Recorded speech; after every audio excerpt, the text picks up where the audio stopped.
मेरे पास 100 रुपये थे, हाँ। ठीक है। तो 100 रुपये में क्या किया हमने, हाँ। 40 रुपये खर्च कर दिए जी। 60 रुपये बचा लिए, ठीक है। जब 40 खर्च करेंगे तो 100 में 60 ही बचेगा ना। हाँ। फिर हमने 60 रुपये में से 30 और खर्च कर दिए, 30 बचे। फिर इस 30 में से हमने 18 रुपया और खर्च कर दिए, हाँ। तो 12 बचे। 12 बचे। फिर हमने ये 12 रुपया भी खर्च कर दिए, हाँ। तो 0 बचे, 0 ठीक है। हाँ। लेकिन जब हम इसका टोटल मिला रहे हैं तो इधर खर्चा तो 100 रुपया आ रहा है। हाँ। 40 खर्च किया, फिर 30 खर्च किया, फिर 18 खर्च किया, फिर 12 खर्च किया, तो 40 30 70, 70 और 18 12 मिला के 100 हो रहा है, 100। ठीक है। तो हमने जो खर्चा किया वो 100 आ रहा है। हाँ। लेकिन इधर जो बचे पैसे थे, पहले 60 बचे, 60 में से 30 खर्चा किए तो फिर 30 बचे, 30 में से 18 खर्चा किए तो 12 बचे। अब 12 वो भी खर्चा कर दिए तो 0 बचे। तो जो हम खर्चे वाला पैसा जोड़ रहे हैं तो ये 102 आ रहा है। अच्छा। खर्चा तो 100 आ रहा है, लेकिन ये बचे हुए पैसे 102 आ रहा है।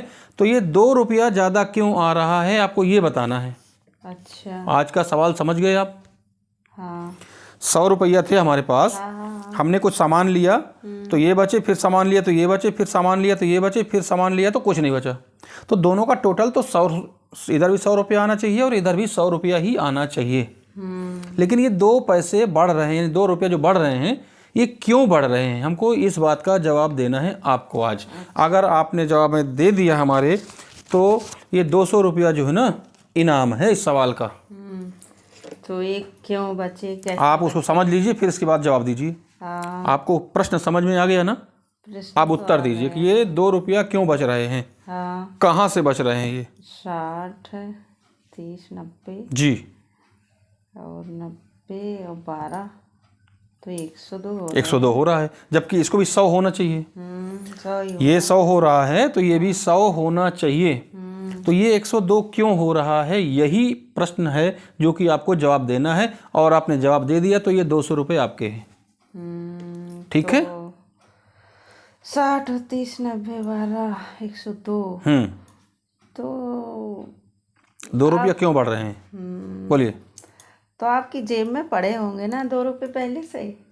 वाह, ऐसा भी हो सकता है। अरे तो भाई 2 रुपया बड़े होंगे वो छोड़ो, हम वो बात नहीं कर रहे हैं। हो सकता है पड़े हो ना पड़े हो, हम तो आपको 100 रुपया का हिसाब दे रहे हैं ना। हाँ। 100 रुपया में 40 खर्च किए तो 60 बचे, फिर 60 में 30 खर्च किए तो 30 बचे, फिर इस 30 में 18 खर्च किए तो 12 बचे, फिर इस 12 में 12 खर्च कर दिए पूरे तो 0 बचे। तो दोनों का टोटल तो 100 रुपया बराबर ही आना चाहिए ना। हाँ। तो ये बताइए कि आखिरकार यहाँ 100 आ रहा है, यहाँ 102 आ रहा है, तो ये 2 रुपया क्यों बढ़ रहे हैं, नहीं बता पा रहे हैं। ऐसे ही होगा कि आपकी जेब में अरे जेब में पड़े होंगे इससे मतलब नहीं होता है। हाँ। तो आप नहीं बता पा रही हैं, ये 200 रुपया आपके भाग्य में नहीं है, तो हम समझ गए, ठीक है। नहीं है जी। हमारे व्यूअर्स भाई बहनों, आप लोग बताइए, ये तो नहीं बता पाई, आप लोग बताइए कि आखिरकार ये 2 रुपया क्यों बढ़ रहा है। हमने जब 100 रुपये खर्चा पूरा दिखा दिया, यहाँ बचे हुए पूरे जोड़ दिए, तो यहाँ भी 100 होना चाहिए और यहाँ भी 100 होना चाहिए। लेकिन यहाँ 2 रुपये बढ़ रहा है, तो क्यों बढ़ रहा है, आप लोग कमेंट करके ज़रूर बताइए इस बात को कि ये 2 रुपये क्यों बढ़ रहे हैं। ठीक है, ओके बाय।